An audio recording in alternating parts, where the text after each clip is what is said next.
Hi, welcome to the Greater with God podcast. My name is Julie Taylor and I'm your host, and I am not God, obviously. I'm not an expert. I'm not even a scriptorian. I'm literally just a girl sitting in front of a microphone, hoping God is real. The Get Ready with God podcast is the daily devotional podcast to help you see divinity in every day. Are you seeing it? So I want to talk about that scriptorian line. Yesterday we talked about a scripture, so we're becoming scriptorians. I said something around some friends the other day, and they found it a little shocking. And they know me pretty well, so when I shock them, it's always surprising. But I realized that maybe this is not a, a belief that everyone has. When you talk about scriptures, what is the value in them? Like the Bible, people subscribe to it, obviously. Religions are based off of it.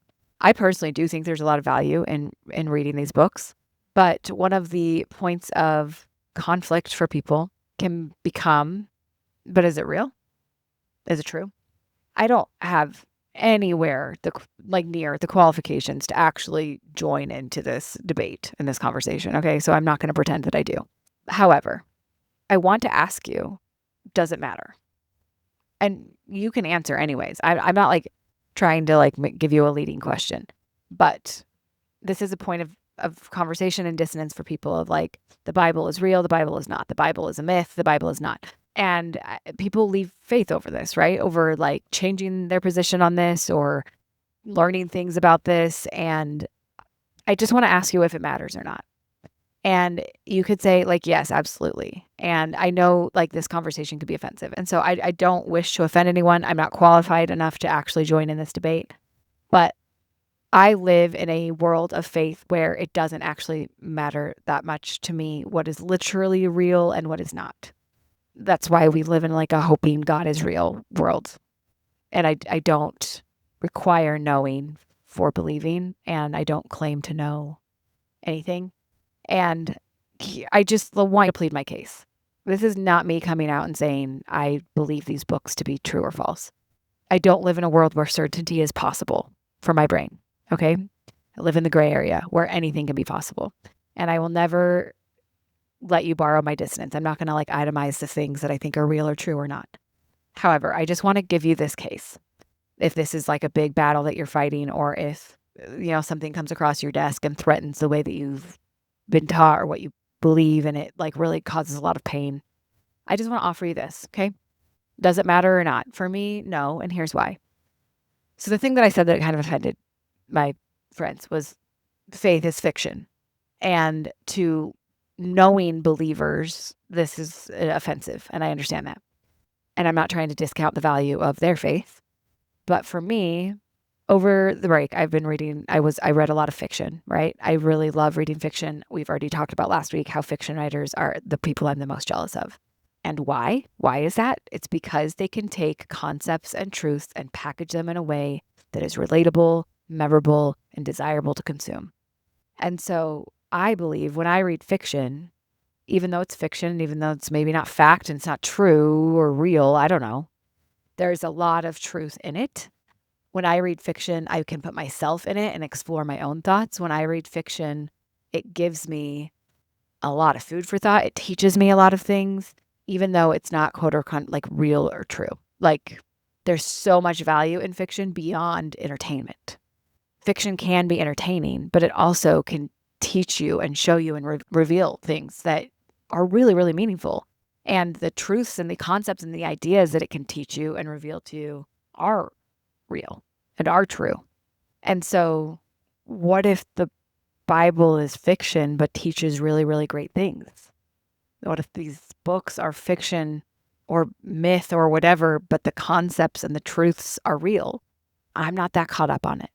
And I don't really want to use my capacity to battle it out with people or to make it all align and make it all fit.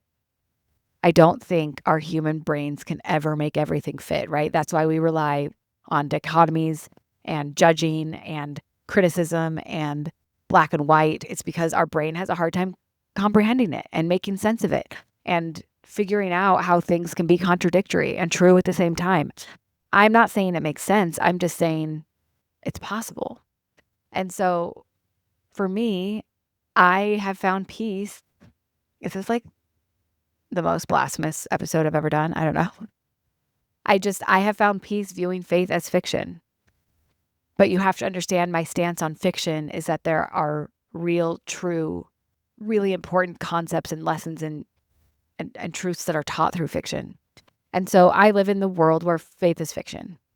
And that is not to say that there's not real truths and wonderful things and importance. And I am a faith promoting podcast. It's more fun to believe.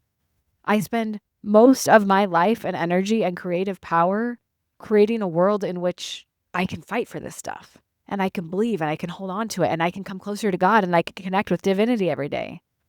And I have to view it as potentially fictional. And if I view it as that, it takes all the pressure off. It takes all of the contradictory confusion out.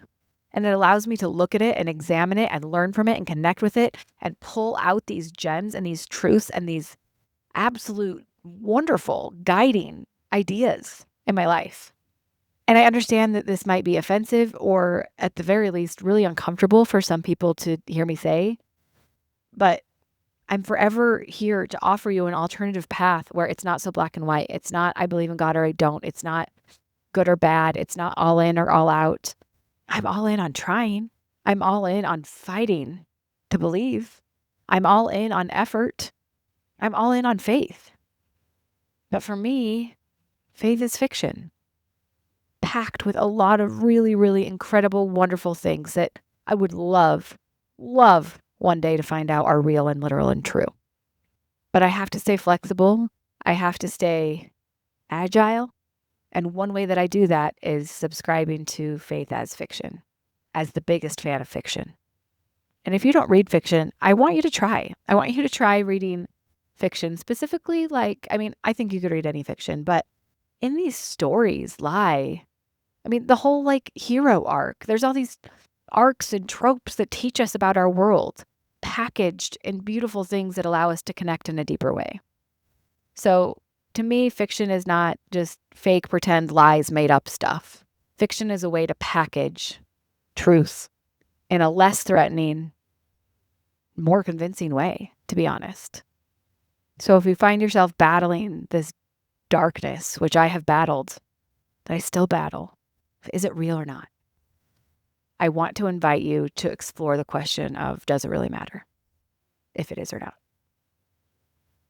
And if you can get yourself to a peaceful place there, that you can just let yourself absorb all of the goodness and greatness and truth and wonderful stuff that's here before you without getting bogged down by obsessing over, is it real or not? Is it true or not?